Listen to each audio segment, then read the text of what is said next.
오늘의 잠언은 자기 기업에 충실할 것을 말씀하고 있습니다. 우리에게 불행한 일이 있다면 병들어서 내가 할 일을 못하는 것이고, 내 생각이 미흡해서 내가 할 일이 무엇인지를 모르는 것입니다. 이것은 참 불행한 일입니다. 그런데 이보다 더 불행하고 가장 불행한 사람은 자기 평가를 잘못해서 자기가 해야 할 일은 마음에 안 들고, 자기가 하고 싶은 일은 자기 능력으로는 할 수 없는 일이라서 결국 아무 일도 하지 못하는 사람이라고 생각합니다. 그 사람이 가장 불행한 사람입니다. 반대로 가장 행복한 사람은 언제나 자기가 해야 할 일을 확실히 아는 사람이고, 내가 해야 할 일을 가장 소중하게 여기고 만족하는 사람입니다. 그래서 지금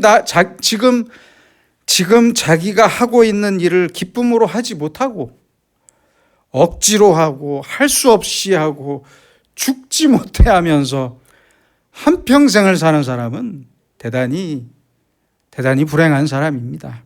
그러므로 무슨 일을 하든지 이 일은 나에게 가장 소중한 일이다, 가장 감사한 일이다, 이렇게 생각하면서 부족한 내가 이런 일을 할 수 있음을 깊이 감사하면서 일을 할 때 그에게 진정한 행복이 있을 줄 믿습니다.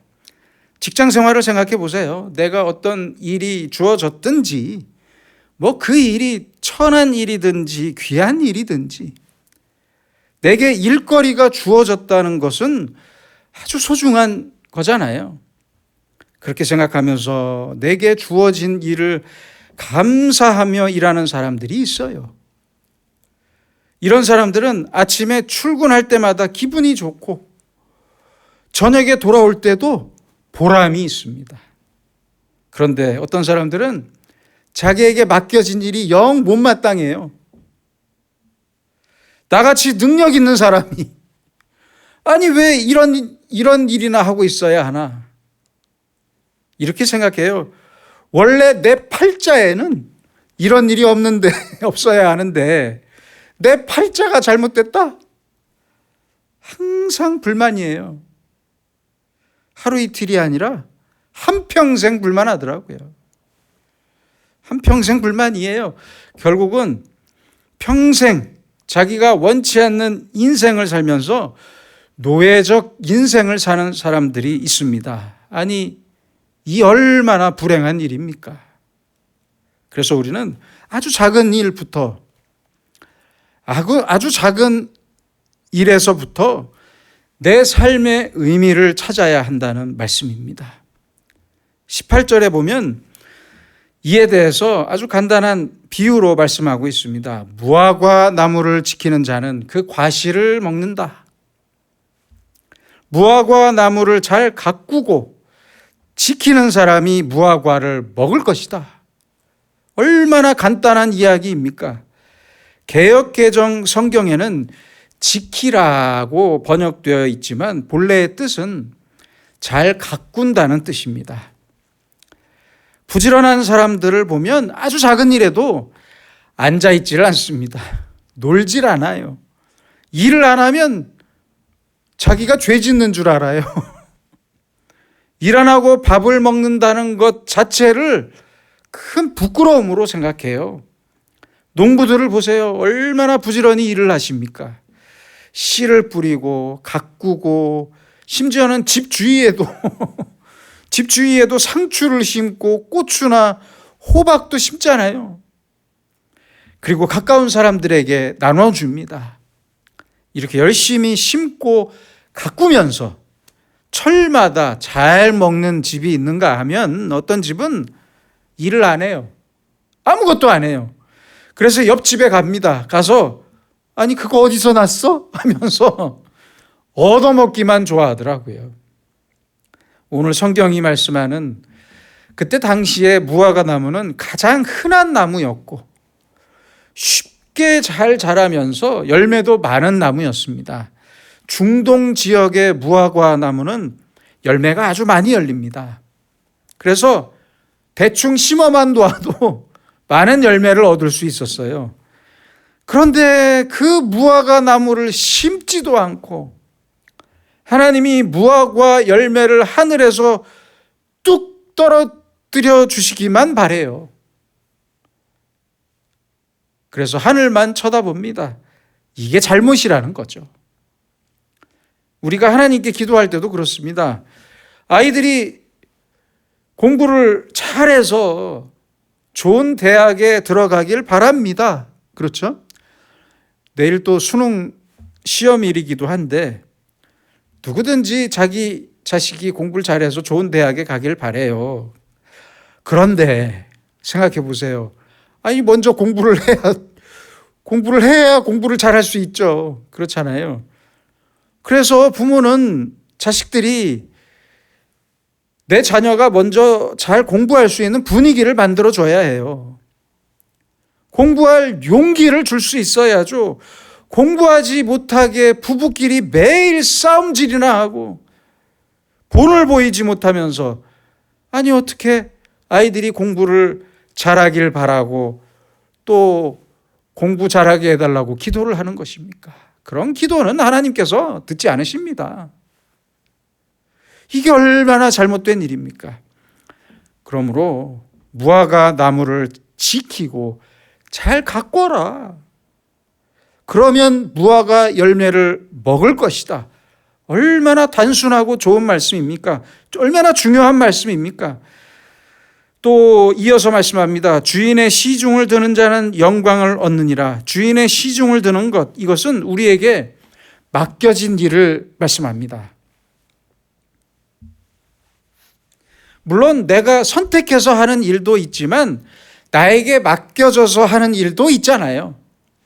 그래서 작은 일이든 큰 일이든 나에게 맡겨진 일을 감사한 마음으로 성실하고 부지런하게 행해야 합니다. 그래야만 반드시 좋은 결과가 돌아올 것이라는 말씀입니다. 19절입니다. 물에 비치면 얼굴이 서로 같은 것 같이 사람의 마음도 서로 비치느니라.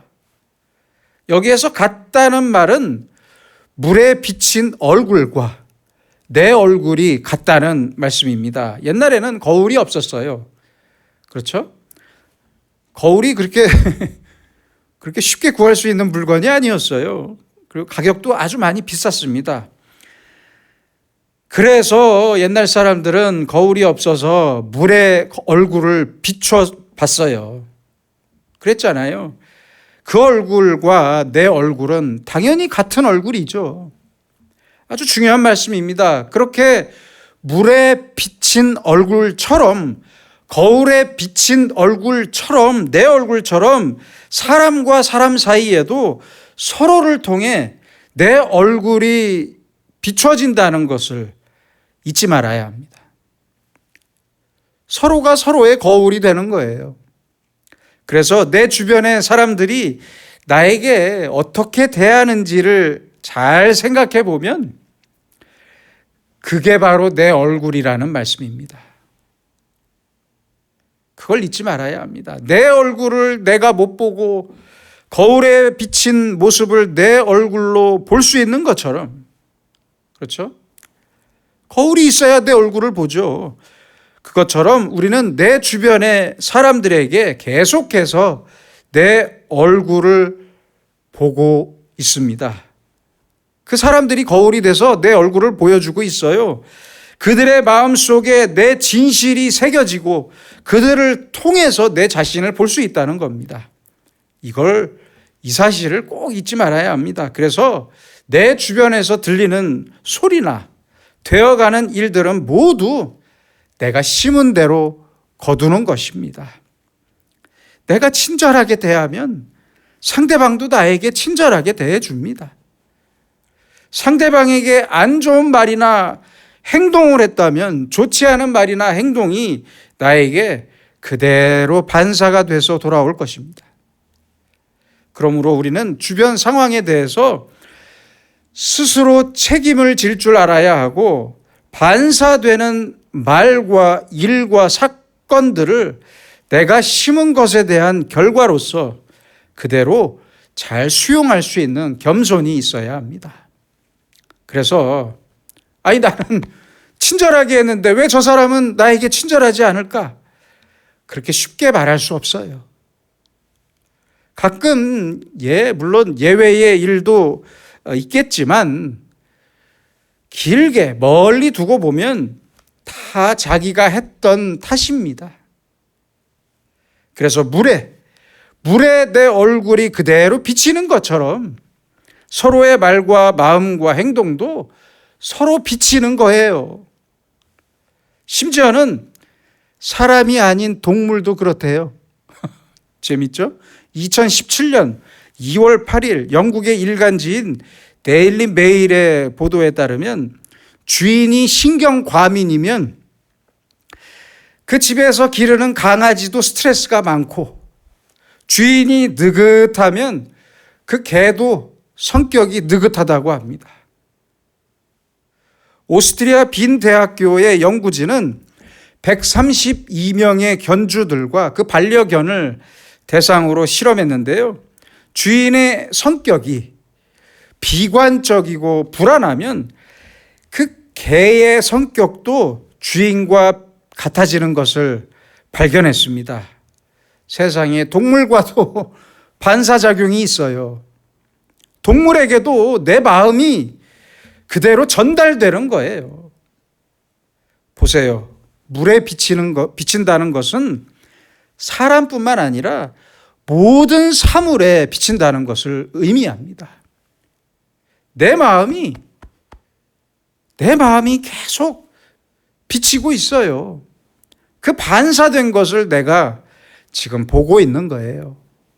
이 사실을 아주 겸손히 인정하면서 우리는 부지런히 의와 선과 사랑을 심어야 한다는 사실을 꼭 잊지 말아야 합니다. 20절입니다. 스올과 아바도는 만족함이 없고 사람의 눈도 만족함이 없느니라. 그래서 우리는 자신의 욕망을 강하게 제한할 줄 알아야 합니다. 그렇지 않으면 만족함이 없어요. 그래서 어떤 배우들의 사생활을 살짝 보면 어떤 배우는 옷이 막 몇천 벌이고 구두가 몇백 켤레라고 하잖아요. 참 세상 힘들게 사는 사람들입니다. 그거 몇 개만 있으면 되지. 이러면 끝이 없는 거예요. 이런 사람의 허영은 채울 길이 없습니다. 사람의 눈도 만족함이 없느니라. 그래서 이 눈은 허영을 말씀하는 거예요. 허영을. 어차피 보는 것이지 내가 먹는 게 아니잖아요. 보는 것을 위해 더 가지고 싶고 더 갖고 싶어 하는데 어차피 보는 것을 위한 것이잖아요.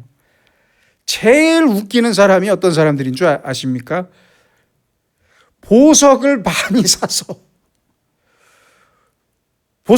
사서 집에다 놨는데 도둑이 들까 봐 집에는 더 이상 못 놔두겠고 결국에는 은행에 그 보석을 맡긴 사람들이 저는 개인적으로 제일 웃기고 한심합니다. 그러고는 어떻게 하는 줄 아세요? 일주일에 한 번씩 가서 구경하더라고요. 참 불쌍합니다. 그게 왜 필요합니까? 사실 저도 한 번 같이 가서 구경해 본 적이 있어요. 금고에 있는 보석을 한번 보고 다시 집어넣는 걸 보면서 저는 속으로 그랬어요. 이 사람 참 안 됐다. 불쌍하다. 그런 마음이 들더라고요. 이런 사람들은 만족감이 없어요. 그래서 우리는 스스로 나의 욕망을 제한할 줄 알아야 합니다. 멈출 줄 알아야죠. 여기까지다. 더 이상은 필요 없다. 이게 지혜로운 사람입니다. 어차피 내가 다 쓸 것도 아니고 지금 있는 것만으로도 넉넉해요. 그런 의미에서 사람의 눈은 만족함이 없다. 라고 말씀하신 것입니다. 그러므로 스스로 만족을 제한할 때만 더 크게 만족할 수 있는 것입니다. 21절입니다. 도가니로 은을, 풀무로 금을, 칭찬으로 사람을 단련하느니라. 이 말씀은 해석이 잘못되었습니다. 새번역 성경으로 다시 읽어드리겠습니다. 도가니는 은을, 화덕은 금을 단련하듯이 칭찬은 사람 됨을 달아볼 수 있다. 칭찬으로 그 사람의 사람 됨을 알 수 있다는 뜻입니다. 심리학에서도 사람 됨을 알기 위한 방법이 있는데요. 모욕을 주거나 칭찬을 하면 그 사람의 사람 됨을 알 수 있다고 합니다. 심리학에서도 똑같은 얘기를 해요. 억울한 말을 듣거나 모욕을 듣게 되면 그렇죠. 당연히 화가 나죠. 그 화가 난 정도를 보면 그 사람의 EQ, 감성 지수를 알 수 있다고 해요. 이번에는 반대로 칭찬을 해볼까요? 칭찬했을 때 아이고 아닙니다. 저는 그런 칭찬을 받을 사람이 못 됩니다. 라면서 겸손해지는지 아니면 저는 칭찬을 받기에 마땅합니다. 라면서 교만해지는지를 봐야 한다고 말합니다. 칭찬했을 때 어깨가 올라가는 사람은 인격이 떨어지는 사람이고 반대로 떨어지는 사람이고 욕을 들었을 때 감당하지 못하는 사람, 그 욕을 감당하지 못하는 사람은 허약한 사람이에요. 이처럼 모욕과 칭찬으로 사람됨을 달아볼 수 있습니다. 그 인격의 무게를 달아볼 수 있어요. 대개 보면 욕을 듣고 참는 사람들은 많아요. 그러나 칭찬을 듣고 겸손해지지 못해서 허영에 빠지는 사람들이 더 많아서 문제입니다. 그래서 우리는 나에 대한 잠깐의 칭찬이나 모욕 때문에 내가 내 겸손과 내 마음을 잃지 말아야 합니다. 22절에는 재밌는 말씀이 있습니다. 미련한 자를 곡물과 함께 절구에 넣고 공의로 찌을지라도 그의 미련은 벗겨지지 않는다. 미련한 사람은 아무리 고난을 당해도 지혜로워지질 않아요. 공의로 아무리 찌어도 그 껍질, 그 미련함이 벗겨지질 않습니다. 참 답답한 사람들 많아요. 저렇게 어려운 일을 당했으면 이제라도 좀 지혜로워질 것 같은데, 힘든 일을 당했으니 더 겸손해질 것 같은데 안 그래요. 안 그렇더라고요. 미련한 사람은 오히려 점점 더 악해질 뿐입니다. 고난은 사람을 진실하게 하고 겸손하게 하는 것이 할 것 같지만 그것이 우리의 상식이지만 미련한 사람은 그렇지 않습니다. 고난을 당하면 점점 증오심이 폭증하면서 더 무서운 사람이 되더라고요. 그래서 그의 미련, 그 어리석음이 벗겨지지 않는다는 말씀입니다. 다음 절부터는 자기 기업에 충실하라는 말씀을 반복해서 말씀하고 있습니다. 앞서 처음에는 무화과 나무를 잘 가꾸라고 했고 23절에는 이렇게 말씀합니다. 내 양떼의 형편을 부지런히 살피며 내 소떼에게 마음을 두라. 내게 있는 기업, 내게 맡겨진 일을 부지런히 살피고 마음을 두라는 말씀이에요. 그러면 재물이 내게 있을 것이다 라는 말씀입니다. 그러나 꼭 잊지 말아야 할 것이 있습니다.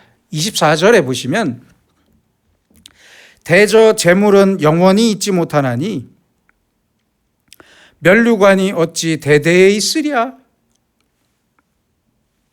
그래요. 재물은 항상 나에게 있는 게 아니에요. 그렇더라고요. 그러므로 재물이 나에게 잠깐 있을 때 좋은 일 많이 하세요. 나중에 후회하지 마시고 재물이 내 손에 있을 때 좋은 일 많이 하셔야 합니다. 많은 사람들이 후회하는 걸 봅니다. 재물이 있을 때는 좋은 일을 못하고 다 잃어버린 다음에 후회하더라고요. 그렇잖아요. 돈을 다 잃어버린 후에야 그때 가서야 말합니다. 이럴 줄 알았으면 헌금이나 많이 할걸? 그러더라고요. 할 수 있을 때 하지 못해요.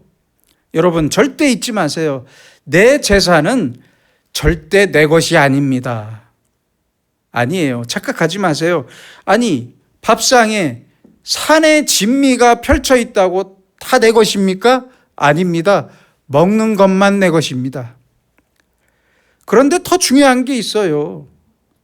돈도 그래요. 쓴 것만 내 것이에요. 빼앗긴 것과 내가 쓴 것은 전혀 다른 거잖아요. 그래서 내가 원치 않는데 어쩔 수 없이 줬다면 강도 만난 것과 같은 것이 되겠지만 내가 기쁨으로 준 것, 내가 하나님께 드릴 수 있음을 감사하면서 드린 것, 그것만 내 것이에요. 잊지 마시기 바랍니다. 그러므로 내가 내 손에 돈이 있을 때 남에게 베풀 수 있다는 그 사실이, 베풀 수 있다는 것이 얼마나 감사한 일입니까? 받는 자와 주는 자가 있는데 내가 주는 자가 되었다는 게 얼마나 고마운 일입니까? 얼마나 행복한 일입니까? 이렇게 많은 것을 주셔서 감사합니다, 하나님. 이렇게 말하면서 줄 수 있는, 준다는 것, 준 것, 그것만 내 것입니다. 예수님의 말씀대로 하자면 그것만 하늘나라에 쌓은 것이 됩니다. 그래서 말씀합니다. 재물은 영원히 있는 게 아니다. 참 무서운 말씀입니다. 한자 성어 중에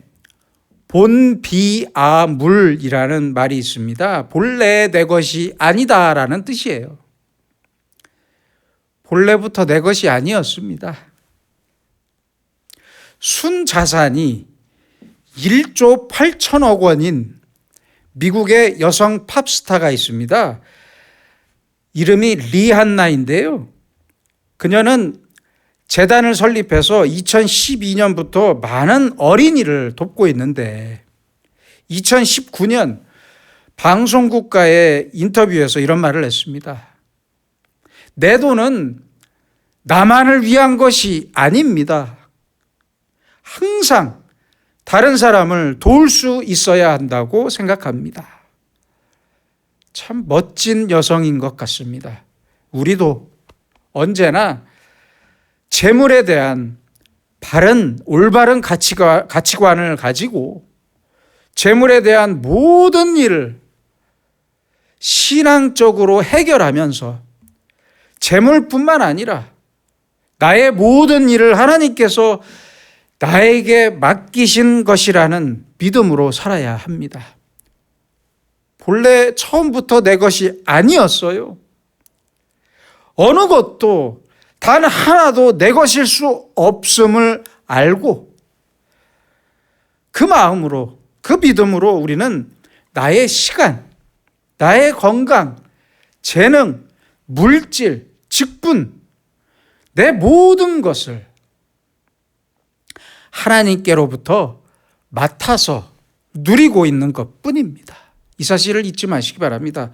우리는 우리의 주인이신 하나님께서 내게 맡기신 일과 재물에 대해서 항상 이렇게 지혜롭고 신실한 청지기의 자세로 살아야 할 것입니다.